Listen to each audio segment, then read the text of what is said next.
সফল জীবন গড়ব আমরা, সফল জীবন গড়ি। আমল কবুলের শর্ত জেনে, আমল কবুলের শর্ত জেনে প্রতিটি আমল করি। নাহমাদুহু ওয়া নুসাল্লি আলা রাসূলিহিল কারীম। আউযু বিল্লাহি মিনাশ শাইতানির রাজীম। বিসমিল্লাহির রহমানির রহিম। রব্বি ইশরাহ লি সাদরি ওয়া ইয়াসসির লি আমরি ওয়াহলুল উকদাতাম মিন লিসানি ইয়াফকাহু কওলি। বিসমিল্লাহির রহমানির রহিম। আকুল জাআল হক ওয়া যাহাকাল বাতিল ইন্নাল বাতিলা কানা যাহুকা। সাদাকাল্লাহুল আলিয়্যুল আযীম ওয়া সাদাকা রাসূলুহুন নবিয়্যুল কারীম। মুহসিনে কিরাম, যেহেতু আমরা এটা অংশগ্রহণমূলক তাফসীর, সবাই আমরা এখানে মুফাসসির। আর মুফাসসির হওয়ার জন্য কিন্তু আমরা জানি আরবি গ্রামারের মহাপণ্ডিত না হলে তাফসীর করা যাবে না, ঠিক নয়। আমরা এটা এখন শিখে ফেলেছি। কোরআনের অনুবাদ করার জন্য, অর্থ করার জন্য আরবি গ্রামার জানা দরকার আছে, কারণ ওটা আরবিতে লেখা। কিন্তু তাফসীর করার জন্য প্রচলিত কথা হচ্ছে মহাপণ্ডিত হতে হবে, ঠিক নয়। যত উৎকর্ষিত বিভিন্ন জ্ঞানের মাধ্যমে সে তত কোরআনের ভালো তাফসীর করতে পারবে। এটা আমরা এখন জেনেছি, কোরআন হাদিসে এটাই বলা আছে। আল্লাহ রাব্বুল আলামিন হচ্ছেন কোরআনের সর্বোত্তম তাফসীর কারক। তো তিনি কখনো কোরআনে আরবি গ্রামারের মাধ্যমে তাফসীর করেন নাই। তিনি তাফসীর করেছেন সত্য উদাহরণ, বাস্তব উদাহরণের মাধ্যমে। এই জন্য কোরআনের বেশিরভাগ আয়াত হচ্ছে উদাহরণের আয়াত, কিসসা কাহিনীর আয়াত। রাসূল সাল্লাল্লাহু আলাইহি ওয়াসাল্লাম হচ্ছে আল্লাহর নিয়োগকৃত কোরআনের তাফসীর কারক। তিনিও কিন্তু কোথাও আরবি গ্রামারের মাধ্যমে তাফসীর করেন নাই, তিনি বিভিন্ন উদাহরণ দিয়ে তাফসীর করেছেন।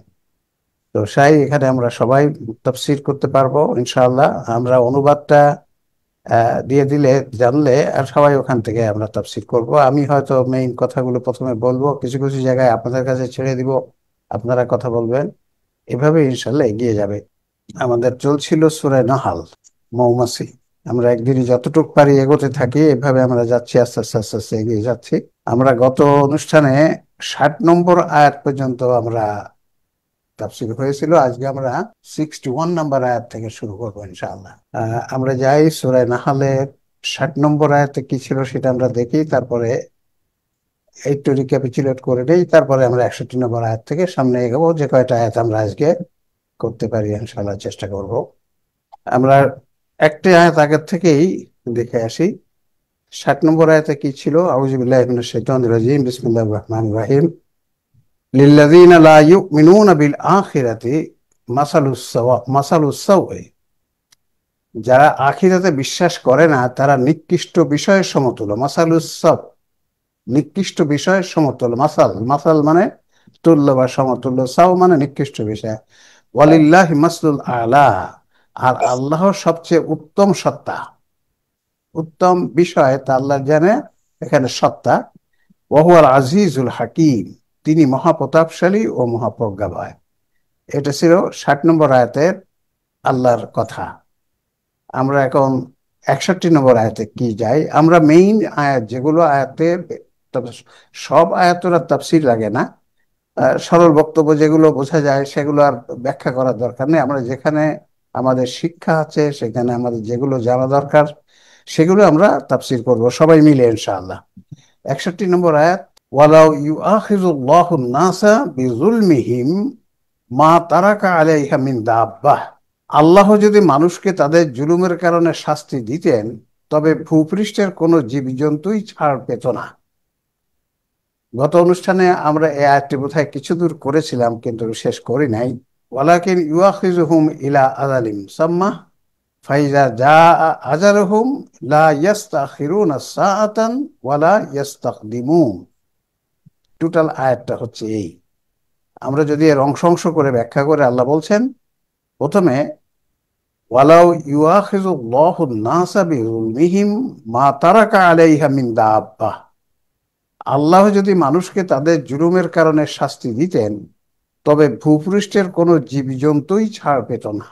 দেখেন, মানুষকে যদি শাস্তি দিতেন তাদের জুলুমের কারণে, তাহলে ভূপৃষ্ঠের কোনো জীবজন্তুই ছাড় পেত না, অর্থাৎ মানুষ প্রত্যেকেই শাস্তি পেত, এবং ভূপৃষ্ঠের যত জীবজন্তু ছিল তারা কেউ ছাড় পেত না। এতে এখানে প্রশ্ন আসে, কেউ ছাড় পেত না, জুলুমের কারণে শাস্তি দিতেন, তবে ভূপৃষ্ঠের কোনো জীবজন্তুই ছাড় পেত না। ভূপৃষ্ঠের কোনো জীবজন্তুই ছাড় পেত না, অর্থাৎ মানুষের তো ছাড় পেত না, জীবজন্তুও ছাড় পেত না। এইখানে গতদিনে যে আমরা করেছিলাম, তাহলে যদি মানুষের জুলুমের কারণে, জুলুম মানে গুনাহ, ধরেন গুনাহ একটা জুলুম, নিজের পরে জুলুম, আমরা যে গুনাহ করি তাতে কিন্তু আমাদের নিজের পরেই জুলুম হয়। কারণ গুনাহ মানে অন্যায় কাজ। আল্লাহ যে কাজটা নিষেধ করেছেন সেটা করা গুনাহ। আল্লাহ যে কাজটি নিষেধ করেছেন, আল্লাহ যে কাজটি করতে বলেছেন, সেটা সবকিছুই মানুষের কল্যাণের জন্য। কাজে আল্লাহ যা নিষেধ করেছেন সেটা করা মানে আমাদের অকল্যাণ, আমাদের অকল্যাণ। তাহলে মানুষকে যদি তাদের গুনাহের কারণে শাস্তি দিতেন, তবে প্রত্যেক মানুষ, পৃথিবীর এমন কোনো মানুষ নাই গুনাহের কারণে, জুলুমের কারণে মানে গুনাহের কারণে, মানে ছোট বড় যে গুনাহই মানুষ করুক তার জন্য যদি শাস্তি দিতেন, তাহলে আমরা কেউ ছাড় পেতাম না। তাহলে এখান থেকে বোঝা যাচ্ছে এবং ভূপৃষ্ঠের কোনো জীবজন্তুই ছাড় পেত না, কারণ মানুষকে যখন, সকল মানুষকে যখন শাস্তি দেওয়া হতো, তখন অন্য জীবজন্তু তার সাথেই ধ্বংস হতো। কারণ আমরা ওইটা জানি যে কোনো কোনো জায়গায় যদি আগুন লাগে, সেখানে কাঁচা পাকা সব পড়ে, শুকনোটা পড়ে না, কাঁচাটাও পড়ে যায়। কিন্তু জাতিকে, প্রত্যেক মানুষকে আল্লাহ যদি শাস্তি দেন, তাহলে সেখানে খালি মানুষই যাবে না, আশেপাশে জীবজন্তু অন্য যা কিছু থাকে সবই ধ্বংস হবে। তাতে এখানে বোঝা যাচ্ছে জুলুমের কারণে শাস্তি, আল্লাহ মানুষের আমাদের সবকিছু গুনাহের কারণে যে শাস্তি দিবেন তা না। আল্লাহ বলেছেন, আল কোরআন পড়লে এটা বোঝা যায় যে আমরা যে ছোট গুনাহ করি সেটার জন্য আল্লাহ আমাদেরকে শাস্তি দেবেন না, যেটাকে সাগীরা গুনাহ বলি। সাগীরা গুনাহ নেক আমলে মাফ হয়ে যায়। আমরা যে নেক আমল করি, ছোট একটা নেক আমলের কারণেই অতীতের সাগীরা গুনাহ সব মাফ হয়ে যায়, যে কোনো নেক আমল। আবার যেটা মধ্যম গুনাহ, আমরা এখন জেনেছি গুনাহ হচ্ছে সাগীরা, মধ্যম, কবিরা। আবার আমরা জেনেছি গুনার মাত্রা নির্ভর করে আমাদের ওজর, অনুশোচনা, উদ্ধার পাওয়ার মাত্রা। এই কথাগুলো তো আমাদের সমাজে এইভাবে চালু নাই। সাধারণত আমাদের বলি সগীরা গুনাহ, কবিরা গুনাহ, কিন্তু বিষয়টা তা নয়। গুনাহ মাত্রা অসংখ্য, কারণ ওজর, অনুশোচনা, উদ্ধার পাওয়ার চেষ্টা সামান্য একটু পরিবর্তন হলেই গুনার মাত্রার পরিবর্তন হয়ে যায়। কাজে আল্লাহ বলছেন, আল্লাহ আমাদেরকে আমাদের সগীরা গুনার জন্য শাস্তি, হ্যাঁ, এটা মাফ হয়ে যায়। মধ্যম গুনাহ যেটা, সেটার জন্য আল্লাহ পরকালে মাফ করার একটা ব্যবস্থা করে, তওবার মাধ্যমে সব গুনাহ মাফ, সগীরা, কবিরা, মধ্যম, সব গুনাহ মাফ হয়ে যায় তওবার মাধ্যমে। সে তওবা করতে হবে মৃত্যু আসার যুক্তিসঙ্গত সময় পড়বে, অর্থাৎ আমাদের জ্ঞান বুদ্ধি থাকা অবস্থায় তওবা করতে হবে।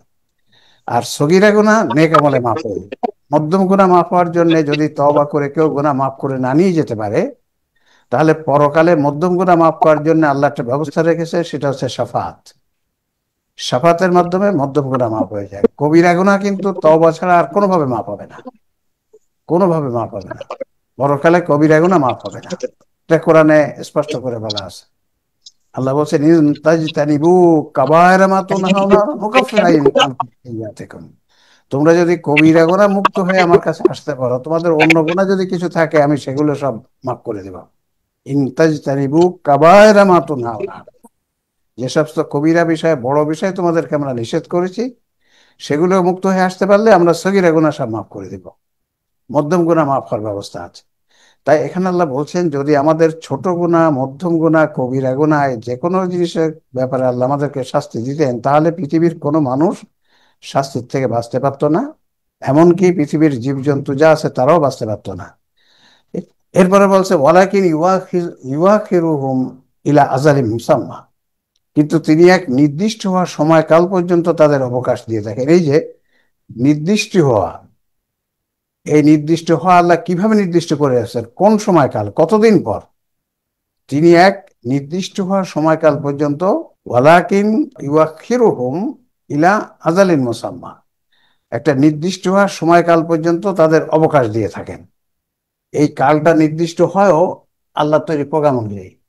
আল্লাহ বলেছেন যে এইরকম এরকম ধরনের যদি গুনাহ হয় তাহলে এতদিন পরে শাস্তিটা পাবে, আর যদি এরকম গুনাহ হয় তাহলে এতদিন পরে, এইভাবে যদি গুনাহ করতে থাকে তা এতদিন পরে শাস্তিটা আসবে। সবকিছু আল্লাহর প্রোগ্রাম করা আছে।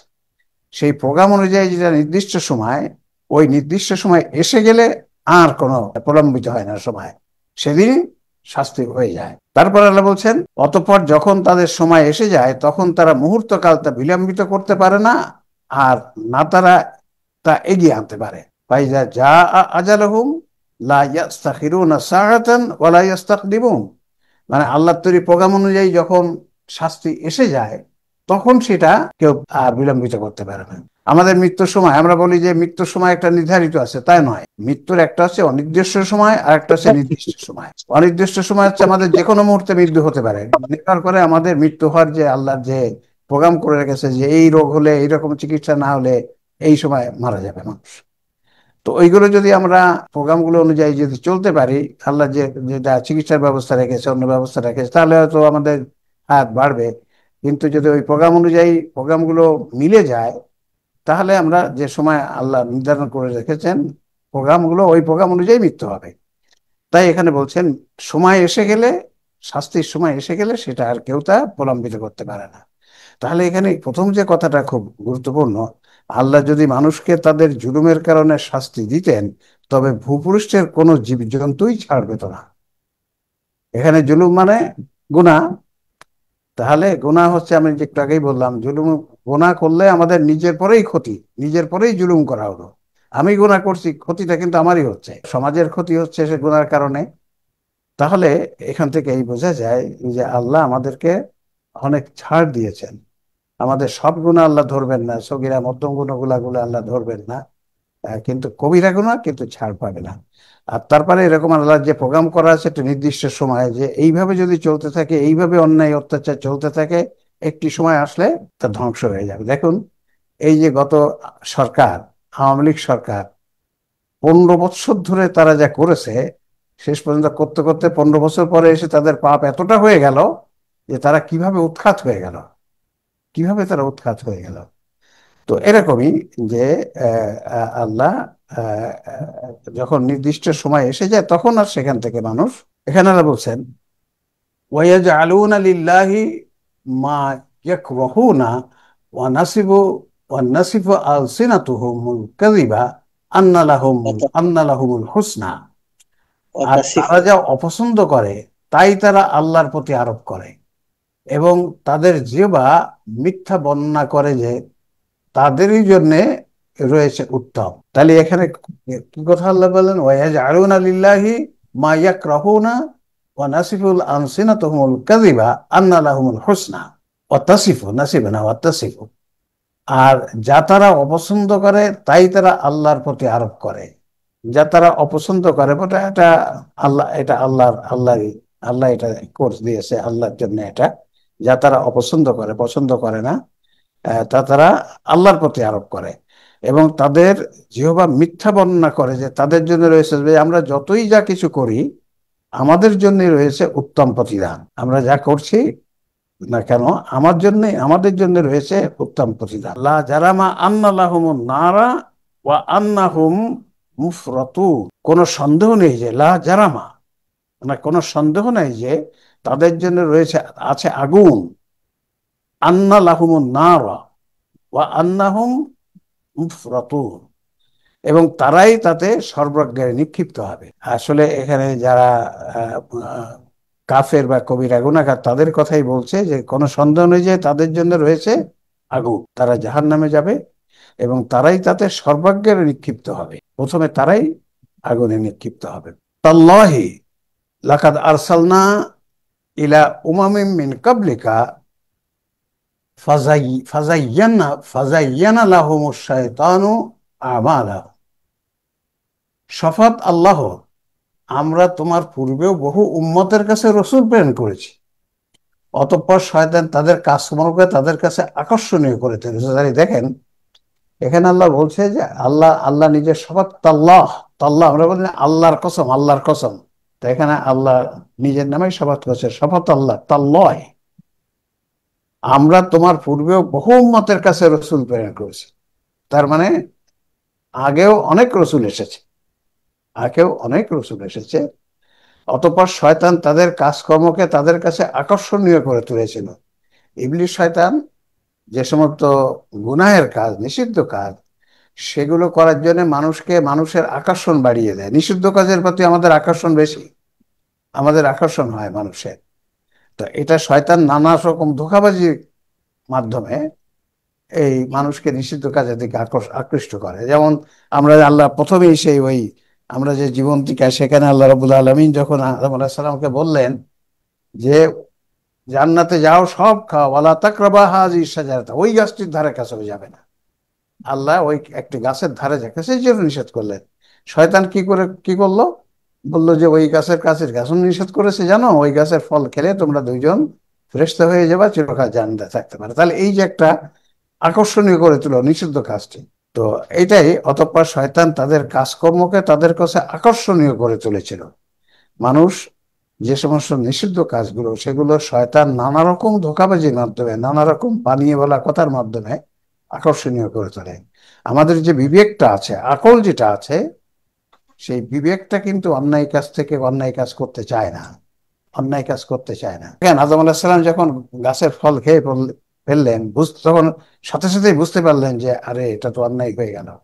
তখন তো উনি দোয়া কি করেছেন, রব্বানা ওয়ালামনা আনফুসানা, আমরা আমার আত্মার প্রতি জুলুম করেছি। রব্বানা ওয়ালামনা, আমরা দুইজন আমাদের আত্মার পরে জুলুম করেছি, আনফুসানা।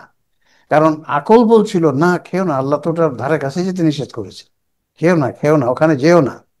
তারপরে শয়তান নানা রকম কথা বললো, কসম করে বললো, আমি বলছি কসম অকাসামাউল্লাহ, যে আমি তোমাদের বন্ধু, এইসব কথা বলে তাদেরকে আকৃষ্ট করে খাওয়ালো।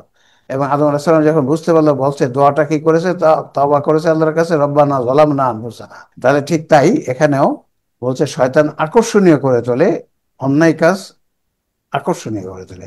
সুতরাং সেই আজ তাদের অভিভাবক এবং তাদের জন্য রয়েছে যন্ত্রণাদায়ক শাস্তি পরকালে।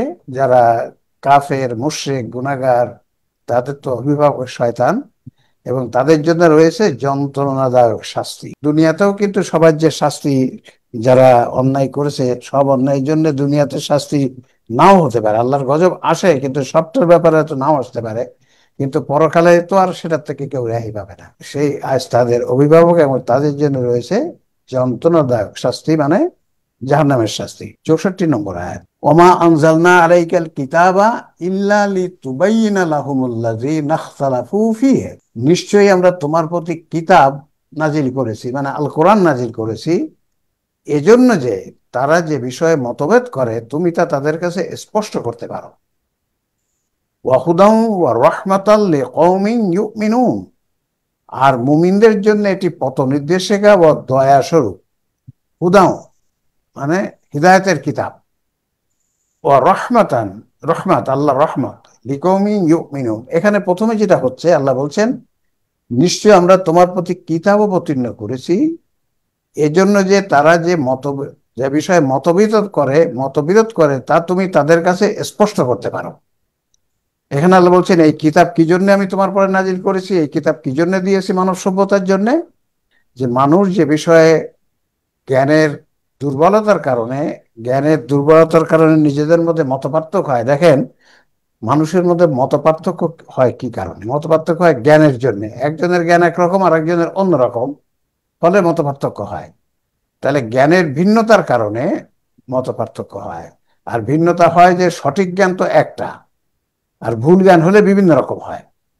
তাহলে মানুষ যে মতবিরোধ করে জ্ঞানের ভিন্নতার কারণে, জ্ঞানের ভুলের কারণে, তাদের জন্য যাতে ওই মতবিরোধ যদি নিরসন করতে পারেন, এই জন্যে আল কিতাব কোরআন নাজিল করা হয়েছে, যাতে মানুষের মধ্যে যে সমস্ত বিষয়ে মতবিরোধ হয়, কোরআনের তথ্যের মাধ্যমে, কোরআনের সমাধানের মাধ্যমে তাদের সেই মতবিরোধগুলো সমাধান করার জন্যই কোরআন আসছে।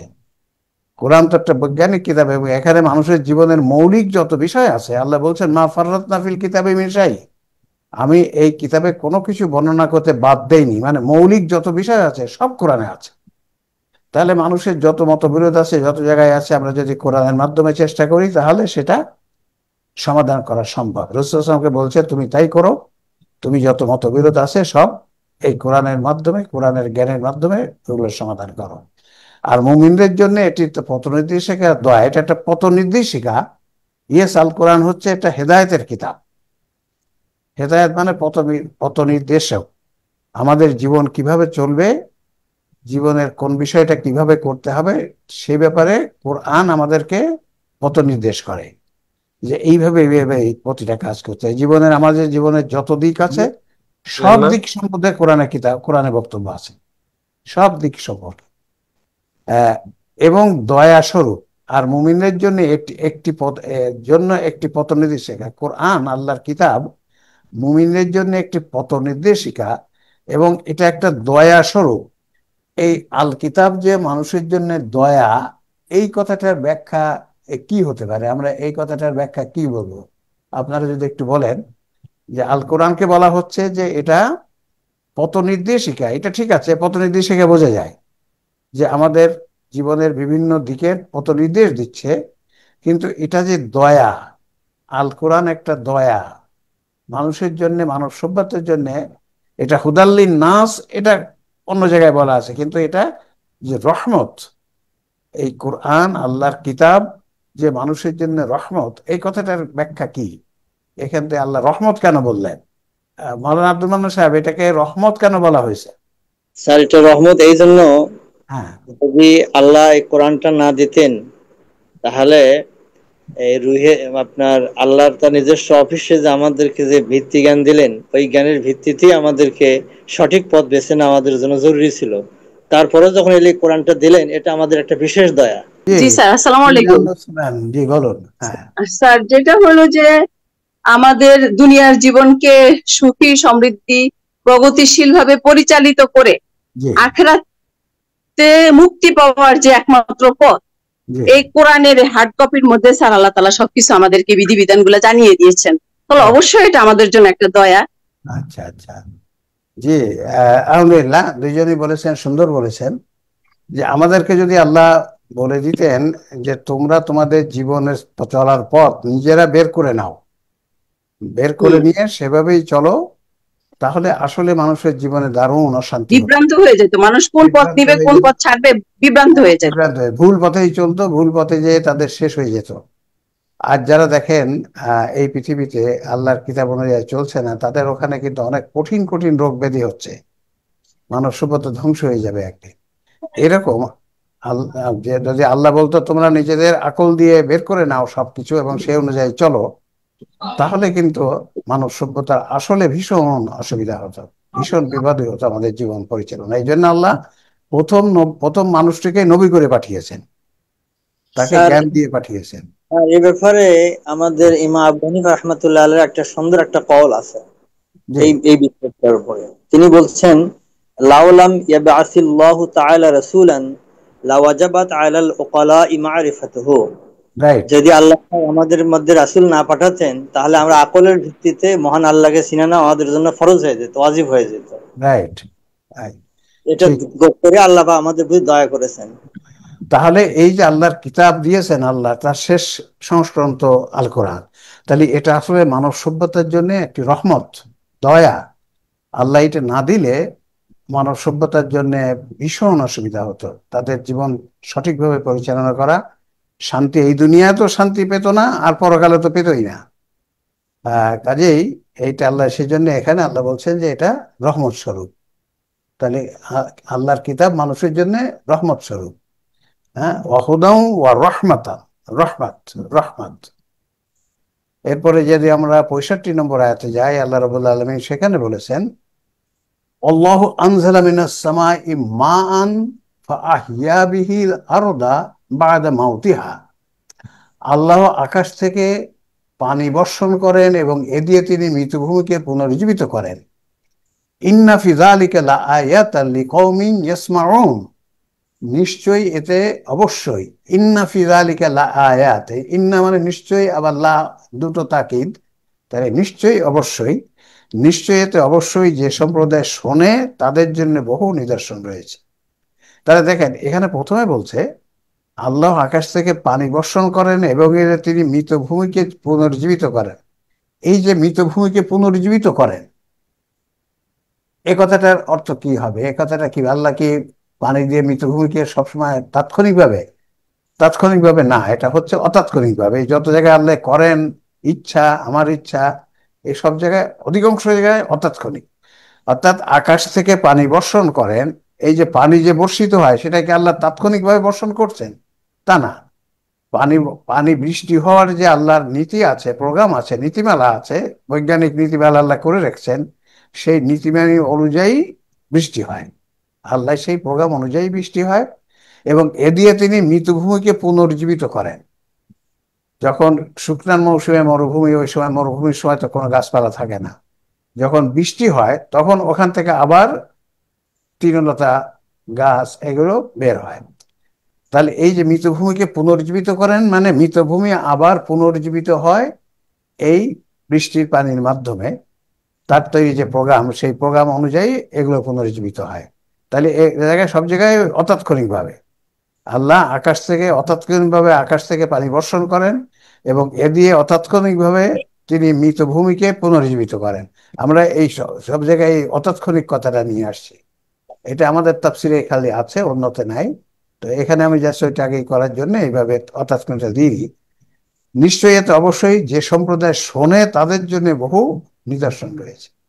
এই যে আল্লাহর তৈরি প্রোগ্রাম অনুযায়ী এগুলো হচ্ছে, আল্লাহ কিভাবে এটা করছেন, এখান থেকে নিদর্শন রয়েছে যারা শোনে, যাদের শোনার মতো ক্ষমতা আছে, কোরআনের বক্তব্য, আল্লাহর বক্তব্য শুনে সেটা বোঝার মতো ক্ষমতা আছে তাদের ব্যাপারে, তাদের জন্য। তাহলে এখানে দেখেন, প্রথমটা এখানে বললেন যারা মুমিন, দয়া স্বরূপ, আর মুমিনদের জন্য এটি এক পথ নির্দেশিকা ও দয়া স্বরূপ। তাহলে আল্লাহর কিতাব হচ্ছে মুমিনদের জন্য দয়া। আর এখানে বলছে নিশ্চয়ই এতে অবশ্যই যে সম্প্রদায় শোনে, যে সম্প্রদায় শোনে, ইন্না ফি যালিকা লাআয়াতান লিকওমি ইয়াসমাউন।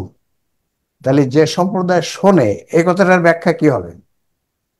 তাহলে আল্লাহর এই যে কথাটা, আকাশ থেকে পানি বর্ষণ করেন এবং এ দিয়ে মৃতভূমিকে পুনর্জীবিত করেন, যে সম্প্রদায় শোনে তাদের জন্য বহু নিদর্শন রয়েছে। তাদের জন্য এইটার ব্যাখ্যা কি হতে পারে? এতে অবশ্যই যে সম্প্রদায় শোনে তাদের জন্য বহু নিদর্শন রয়েছে। নিদর্শন মানে শিক্ষণীয় বিষয়, বহু শিক্ষণীয় বিষয়। আল্লাহ যে বলছে আকাশ থেকে পানি বর্ষণ করেন এবং তিনি এ দিয়ে মৃতভূমিকে পুনর্জীবিত করেন, এই থেকে যে সম্প্রদায় শোনে তাদের জন্য বহু নিদর্শন মানে বহু শিক্ষণীয় বিষয় রয়েছে। এখান থেকে আল্লাহ কি বুঝালেন?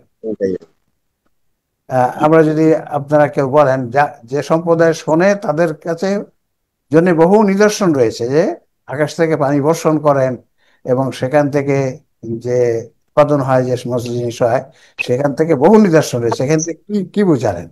যে সম্প্রদায় শোনে তাদের জন্য বহু নিদর্শন রয়েছে। যে সম্প্রদায় শোনে মানে হচ্ছে যারা চিন্তা ভাবনা করে, গবেষণা করে, তাদের জন্য। হ্যাঁ, তাদের জন্য নিদর্শন রয়েছে। কি নিদর্শন রয়েছে? বৈজ্ঞানিক শিক্ষণীয় বিষয়, মানে বৈজ্ঞানিক শিক্ষণীয় বিষয় রয়েছে। বহু নিদর্শন রয়েছে মানে বহু শিক্ষণীয় বিষয় রয়েছে। তাহলে এখানে দেখেন, আকাশ থেকে পানি আল্লাহ তৈরি প্রোগ্রাম অনুযায়ী বৃষ্টি হয়। এখানে তাহলে আল্লাহ সেই প্রোগ্রাম কিভাবে বৃষ্টি হয়, আকাশে বৃষ্টি হয় কেমনি, মেঘ হয় কেমনে, এখান থেকে অনেক শিক্ষণীয় আমরা সেখানে গবেষণা করে এখান থেকে বের করতে পারি যে আকাশে দেখা যাচ্ছে পরিষ্কার আকাশ, তারপরে সেখানে আসলো মেঘ, সেই মেঘের থেকে বৃষ্টি হলো, এর থেকে মৃতভূমি জীবিত হচ্ছে। এই যে বৈজ্ঞানিক যে শিক্ষণীয় বিষয়, এখান থেকে গবেষণা করে আমরা ওগুলো বের করতে পারি যে কিভাবে বৃষ্টি হয়, আকাশে পানি আসলো কেমনে, মেঘ হলো কেমনে। এগুলো তো আগে হয়তো জানা যেত না, এখন তো আমরা বুঝতে পারছি কিভাবে মেঘ হয়, কিভাবে বৃষ্টি হয়। সে বৈজ্ঞানিক তথ্যগুলো আমরা এখন জানতে পারছি। 66 নম্বর আয়াতে যাই, আল্লাহ সেখানে কি বলছেন? ওয়াইন্না লাকুম ফিল আনআমি লাইব্রাহ। আর অবশ্যই গৃহপালিত চতুষ্পাদ জন্তুর মধ্যে তোমাদের জন্য শিক্ষা রয়েছে, ইব্রাহ। দেখেন, গৃহপালিত চতুষ্পাদ জন্তুর জন্য তোমাদের জন্য শিক্ষা মানে বৈজ্ঞানিক ও সাধারণ শিক্ষা রয়েছে।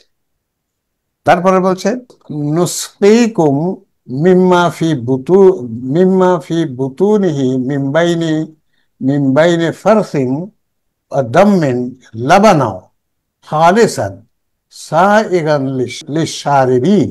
আমরা তা থেকে তোমাদের পান করাই যা হলো তাদের পেটের গোবর ও রক্তের মধ্যবর্তী অবস্থানে থাকা খাঁটি দুধ, যা পানকারীদের জন্য সুস্বাদু। তাহলে এখানে দেখেন, প্রথমে আল্লাহ বললেন যে চতুষ্পাদ জন্তুর মধ্যে অনেক বৈজ্ঞানিক বিষয় শিক্ষা রয়েছে, সাধারণ বৈজ্ঞানিক। ইবরা মানে শিক্ষা, শিক্ষণীয় বিষয় আছে। অর্থাৎ এই জীবজন্তুর মধ্যেও শিক্ষণীয় বিষয় হয়েছে। তাদের যে দুধ হয়, তাদের থেকে যে আমরা দুধ খাই, এই দুধ কিভাবে হয়, কি হয়, এটা অনেক এটা গবেষণা করার বিষয়, এর থেকে শিক্ষা নেওয়ার বিষয়। ওখানে বলছে আমরা তা থেকে, মানে ওই চতুষ্পদ জন্তুর থেকে তোমাদের পান করাই। দুধ পান করায়। জীবজন্তুর কাছ থেকে আমরা কি করি, তাদের দুধ, গাভী, গরু, ছাগল, মহিষ, আমরা তাদের থেকে দুধ পান করাই, যা হলো তাদের পেটের গোবর ও রক্তের মধ্যবর্তী অবস্থানে খাঁটি দুধ। এই দুধ, দুধ কোথায় থাকে, দুধ কোথায় থাকে, সেখানে আল্লাহ এখানে বলছে যা হলো তাদের পেটের গোবর। নুসকিকুম মিম্মা ফি বুতুনি মিন বাইনি ফারসিন আও দাম্মিন লাবানাম খালিসান সাইগান লিশারিবিন। আমরা তা থেকে তোমাদের পান করাই যা হলো তাদের পেটের গোবর ও রক্তের মধ্যবর্তী অবস্থানে থাকা খাঁটি দুধ। এইখানে কি কথাটা বললেন? এগুলোই সব হচ্ছে বিজ্ঞানের বিষয়, যে আমরা যদি এগুলো নিয়ে চিন্তা গবেষণা করলে দুধ কিভাবে তৈরি হয়, আহ এটা এটা যদি আমরা চিন্তা করি, সে কথা আল্লাহ এখানে তো আর বিজ্ঞানের বই না, আল্লাহ মোটামুটি মূল কথাগুলো বলে দিচ্ছেন যে দুধ কোথায় হয়, তাদের থেকে দুধ পান করাই যা হলো তাদের পেটের গোবর ও রক্তের মধ্যবর্তী অবস্থানে। দুধটা দেখেন, গোবর, রক্ত আর পেট, গোবর, রক্ত আর গোবর, আমরা যে খাবার খাই সেখান থেকে তো ওইটা যখন ডাইজেশন হয়, অ্যাবজর্পশন হয়, তখন আমাদের রক্তে ওটা যায়। তারপরে আর গোবর হচ্ছে যেটা আমাদের ডাইজেশন হয় না, রক্তে শোষণ হয় না, সেগুলো আমাদেরকে গোবর মানে গরুর গোবর যে পায়খানা হয়ে বেরিয়ে যায়। তাহলে এই গোবর আর রক্ত এর মধ্যবর্তী অবস্থান, এখানে দুধ হচ্ছে এইটা। দুধ আসলে ওই খাদ্যের থেকেই তৈরি হয় পশুর ইয়ের মাধ্যমে। তো সেটা আল্লাহ এরকম ভাবে একটা কথা, পেটের, যা হলো তাদের পেটের গোবর ও রক্তের মধ্যবর্তী অবস্থান তার খাঁটি দুধ।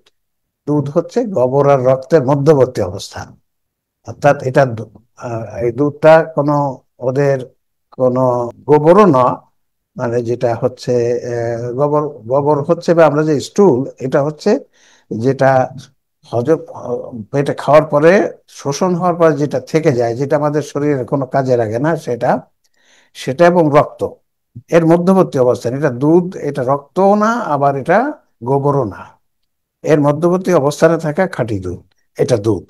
তাহলে এখানে আল্লাহ দুধ কিভাবে হয়, কোথায় থাকে, কিভাবে তৈরি হয়, তার আহ একটা ধারণা দিয়েছেন। এখান থেকে যদি মুসলিম জাতি চিন্তা ভাবনা করে, গবেষণা করে, মানব সভ্যতা, তাহলে হয়তো সেখান থেকে বুঝতে পারবে যে দুধটা কিভাবে তৈরি হয়। তাই এখানে আল্লাহ যেখানে বলছে যে, প্রথমটায় যেমন বললো আল্লাহ যে যে সম্প্রদায় শোনে তাদের জন্য বহু নিদর্শন রয়েছে, বহু শিক্ষণীয় বিষয় রয়েছে, যে পানি বর্ষণ করে, এখানেও ঠিক তাই, যে আমরা যে দুধ খাই পশুর থেকে, সে দুধটা কিভাবে তৈরি হয় সেটাও মধ্যেও চিন্তা গবেষণার বিষয় আছে। যাক, সেটা আমরা আরো এ নিয়ে হয়তো চিন্তা করলে আরো আরো এটা নিয়ে গবেষণা করা যেতে পারে। এরপরে যদি আমরা যাই 67 নম্বর আয়াতে, আল্লাহ বলছেন অমিন সামারাতিন নাখিলি ওয়াল আনাবি তাত্তাখিজুনা মিনহু সাকারান ওয়া রিজকান হাসানা ইন্না ফি যালিকা লা আয়াতান লিকাওমিন ইয়াকিলুন। আর খেজুর গাছের ফল ও আঙ্গুর থেকে তোমরা মাদক ও উত্তম খাদ্য সংগ্রহ করে থাকো। তাহলে এখানে হচ্ছে বলছেন সামারাতিন নাখিল, তাহলে খেজুর গাছের ফল এবং আঙ্গুর থেকে, আনাব মানে আঙ্গুর, তোমাদের মাদক ও উত্তম খাদ্য গ্রহণ করে থাকো। তাহলে খেজুর গাছ এবং আনাব থেকে এই যে মদ তৈরি হয়, সেটা হয়, তৈরি করে, এবং এটা তো আনাব এবং খেজুর, এটা তো উত্তম খাদ্য। নিশ্চয়ই এতে আকল ব্যবহারকারী সম্প্রদায়ের জন্য বহু নিদর্শন রয়েছে। দেখেন, একটা আল্লাহ তিনটে কথা বললেন, একটা বললেন আকল ব্যবহারকারী সম্প্রদায়, আর একটা যে ইয়েতে শুনতে পায় তাদের জন্য, আর এখানে যারা আকল ব্যবহার করে তাদের জন্য। তাহলে এখানে, কারণ এইসব বিষয় নিয়ে আমাদের যারা আকল যারা আছে, তারা এই তথ্যগুলো নিয়ে যদি তাদের আকলকে উৎকর্ষিত করে, তাহলে তারা এখান থেকে অনেক কিছুই শিক্ষণীয় বিষয় বের করে ফেলতে পারবে। যার খেজুর গাছের ফল ও আঙ্গুর থেকে তোমরা মাদক ও উত্তম খাদ্য সংগ্রহ করে থাকো, নিশ্চয়ই এতে অবশ্যই আকল ব্যবহারকারী সম্প্রদায়ের জন্য বহু নিদর্শন রয়েছে। যাদের আকল আছে তারা যদি এটা এটা নিয়ে একটু ভাবে, একটু চিন্তা ভাবনা করে, তাহলে এখান থেকে অনেক বিষয় আমরা, অনেক শিক্ষণীয় বিষয় এখান থেকে আমরা বের করতে পারবো। তাহলে এখানে আল্লাহ বললেন আকল ব্যবহারিক সম্প্রদায়ের জন্য, আর এখানে বলছে যারা শোনে, নিশ্চয়ই এতে অবশ্যই যে সম্প্রদায় শোনে, অর্থাৎ যাদের শোনার মতো কান আছে, শোনার মতো কান আছে, উৎকর্ষিত আকল, শুনতে গেলেও আকলটা উৎকর্ষিত থাকা লাগে। একটা কথা শুনে বুঝতে গেলে আকলে যদি ওই বিষয়ে জ্ঞান না থাকে তাহলে সে বুঝতে পারবে না। তাই সবকিছু কিন্তু ওই আলটিমেটলি আকলে উৎকর্ষিত হয়। আর তাই শোনার মাধ্যমে আমরা জ্ঞান অর্জন করতে পারি, দেখার মাধ্যমে হতে পারে, এবং সবকিছু আকলকে উৎকর্ষিত করা হয় এইসব জ্ঞানের মাধ্যমে। আকল হচ্ছে, আমরা এর মধ্যে শিখে নিয়েছি, আকল হচ্ছে আমাদের ভিত্তি জ্ঞান। যে উৎসটা আল্লাহ আমাদেরকে সব সব মানুষকে জন্মগতভাবে দিয়ে দিয়েছে, সেটা হচ্ছে আকল, ভিত্তি জ্ঞান। পৃথিবীর বিল্ডিং এর ভিত্তি যেমন প্রথমে তৈরি হয় তাকে ভিত বলে, ওই ভিত্তির পরেই বিল্ডিং তৈরি হয়, ঠিক তেমনই আমাদের জ্ঞানের ভিত্তি উৎস হচ্ছে আকলটা। এটা আল্লাহ জন্মগতভাবে আমাদেরকে দিয়ে দিয়েছেন। এটাকেই উৎকর্ষিত হতে হবে কোরআন দিয়ে, সুন্নাহ দিয়ে, ইতিহাস দিয়ে, বিজ্ঞান দিয়ে। এই আকলকে উৎকর্ষিত করতে হবে। ভিত্তি জ্ঞানটা, জ্ঞানের উৎসটা হচ্ছে আকল। কিন্তু আমাদের সমাজে কিন্তু এখন যদি জিজ্ঞেস করা হয় যে আল্লাহ প্রদত্ত জ্ঞানের উৎস কি, সাধারণত আমরা বলবো যে কোরআন হাদিস। এখানে আকল যে আল্লাহ প্রদত্ত একটা উৎস, এটা কিন্তু বাদ চলে গেছে। যে উৎসটা আল্লাহ সবাইকে দিয়েছে, সে উৎসটা জ্ঞানের উৎসের তালিকা থেকে বাদ চলে গেল। এতে আমাদের ব্যাপক ক্ষতি হয়েছে। এই যে আল্লাহ বলছে আকল সম্প্রদায়কে এই ব্যাপারের জন্য নিদর্শন রয়েছে। যদি আমরা আকলকে না খাটাই তাহলে এসব দিয়ে কিছুই বুঝতে পারবো না, এবং এই আকলকে উৎকর্ষিত করতে হবে। এই আকলকে বিভিন্ন জ্ঞানের মাধ্যমে উৎকর্ষিত করতে হবে। আল্লাহ রাব্বুল আলামিন যেমন সূরা হজ্জের 46 নম্বর আয়াতে বলেছে, যারা পৃথিবী ভ্রমণ করে তাদের আকল উৎকর্ষিত হয়, তারা তখন কোরআন শুনলে পড়লে বুঝতে পারে। তাই ঠিক আছে, আমাদের ভিত্তি জ্ঞানটাকে উৎকর্ষিত করতে হবে বিভিন্ন তথ্যের মাধ্যমে। 68 নম্বর আয়াতে আল্লাহ কি বলছেন? ওয়া আওহা রব্বুকা ইলান নাহলি আনিত্তাখাজি মিনাল জিবালি বুয়ুতাও ওয়া মিনাশ শাজারি ওয়া মিম্মা ইয়ারিশুন। এইটা, এই যে ওয়া আওহা রব্বুকা ইলান নাহলা, এই যে নাহাল, নাহাল, এখান থেকে এই সূরাটার নাম হয়েছে সূরা নাহাল। 68 নম্বর আয়াতে এই যে নাহাল মানে মৌমাছি, তোমরা রব মৌমাছির প্রতি ওহী করেছেন। ওয়া আওহা, ওহীর থেকে আওহা, মৌমাছির কাছে ওহী করেছেন পাহাড়, গাছ ও যে মাচা তারা তৈরি করে তাতে বাসা বাঁধতে। আল্লাহ রাব্বুল আলামিন মৌমাছিকে ওহী করেছেন। কি ওহী করেছেন? যে পাহাড়ে বাসা বাঁধো, গাছে যে মাচা মানুষ তৈরি করে গাছে, সেখানে বাসা বাঁধো। এরপরে দেখুন কি বলছে, ফুম্মা কুলি মিন কুল্লি সামারাতে ফাসলুকি সুবুলা রব্বিকা যুলুলা। অতঃপর প্রত্যেক ফল ফুল থেকে কিছু কিছু খাও, অতঃপর তোমার রবের সহজ পথ অনুসরণ করো। ফাসলুকি সুবুলা রব্বিকা যুলুলা ইয়াখরুজু মিন বুতুনিহা শারাবুন মুখতালিফুন আলওয়ানুহু ফীহি শিফাউন লিন-নাস। তার পেট থেকে বের হয় নানা রঙের পানীয়, যাতে মানুষের জন্য রয়েছে আরোগ্য। ইন্না ফি যালিকা লাআয়াতান লিকওমিন ইয়াতাফাক্কারুন। নিশ্চয়ই এতে অবশ্যই চিন্তা গবেষণাকারী সম্প্রদায়ের জন্য বহু নিদর্শন রয়েছে। তাহলে এখানে দেখুন আল্লাহ রাব্বুল আলামিন 68 নম্বরে আল্লাহ কি বলছেন। আমরা একটি কথা জানি যে কোরআন প্রচার করা হয়েছে যে কোরআন বোঝা ভীষণ কঠিন। কোরআন তো আল্লাহর ওহী। কোরআনের যে আয়াতগুলো, এগুলোর শব্দ কিন্তু আল্লাহরই ঠিক করা। এর কোনো শব্দ কিন্তু রাসূল সাল্লাল্লাহু আলাইহি ওয়াসাল্লাম নিজে দেন নাই। সবকিছু আল্লাহ যে শব্দ বলেছে সেই শব্দ লেখা আছে। এখন আমাদের সমাজে সাধারণত একটা কথা চালু আছে যে কোরআনের বোঝা ভীষণ কঠিন, কোরআনের অর্থ বোঝা, কোরআনের তাফসীর বোঝা, এগুলো ভীষণ কঠিন। বিরাট পণ্ডিত ব্যক্তি না হলে এগুলো বোঝা মুশকিল। এটা ওহী, আল্লাহর ওহী বোঝা খুবই কঠিন। কোরআন বোঝা অত্যন্ত কঠিন। এর জন্য এত ধরনের জ্ঞান লাগবে, এত কিছু লাগবে। কিন্তু এইখানে দেখেন আল্লাহ বলছেন মৌমাছির প্রতি ওহী করা হয়েছে। আওহা, আওহা, তোমার রব মৌমাছির প্রতি ওহী করেছেন। এই যে ওহী, কোরআন যে ওহী, সেই একই ওহী করেছেন কোথায়? পাহাড়, গাছ এবং যে মাছা তারা তৈরি করে তাতে বাসা বাঁধতে ওহী করেছে। কিভাবে বাসা বাঁধতে হবে সেটা ওহী করেছে। এখন দেখেন মৌমাছি যে বাসা তৈরি করে, তারপরে কি বলেছে যে অতঃপর প্রত্যেক ফল ফুল থেকে কিছু কিছু খাও, অতঃপর তোমার রবের সহজ পথ অনুসরণ করো। তাহলে দেখেন বললো যে বিভিন্ন জায়গার থেকে বিভিন্ন ফল ফুল থেকে তোমরা কিছু খাও, এবং এরপরে মধু তৈরি করার যে পথ আমি তোমাদেরকে বলে দিয়েছি, সাবিল, হ্যাঁ, সুবুলা, সেই পথ অনুসরণ করো। সেই পথ অনুসরণ করে তোমরা মধু তৈরি করো। তাহলে দেখেন মধু যে তৈরি হয়, প্রথমে আল্লাহ বলেন আমি মৌমাছিকে ওহী করেছি, কি কোথায় তাদের মৌচাক বাঁধবা, কোথায়?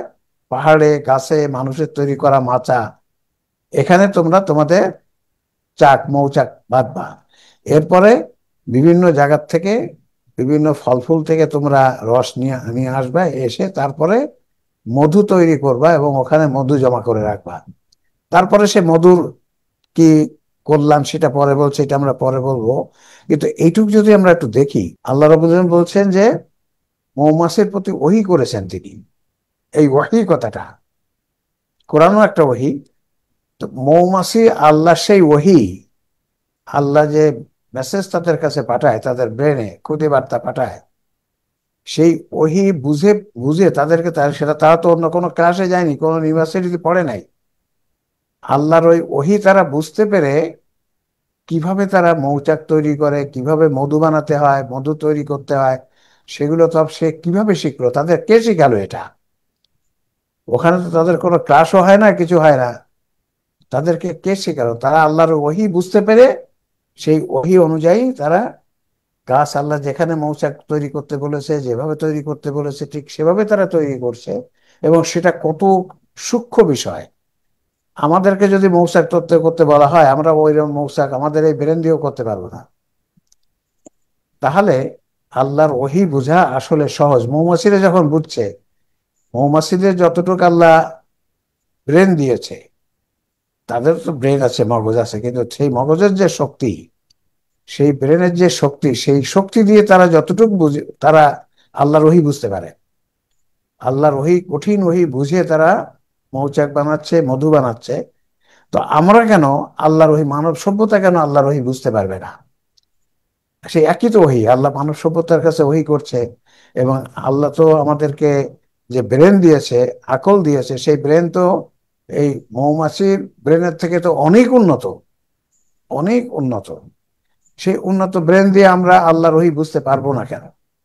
আমাদেরকে যে এই সমস্ত কথা আমরা শুনেছি, আমিও ছোটবেলার থেকে শুনেছি, আসলে কথাগুলো ওইভাবে সঠিক নয়। আমরা যদি একটু চিন্তা করি, একটু ভাবি, একটু যদি আমাদের আকলকে বিভিন্ন জ্ঞান দিয়ে, বিজ্ঞান, ইতিহাস, ভূগোল দিয়ে উৎকর্ষিত করি, তাহলে কোরআন বোঝা আসলে কঠিন কোনো কিছু না।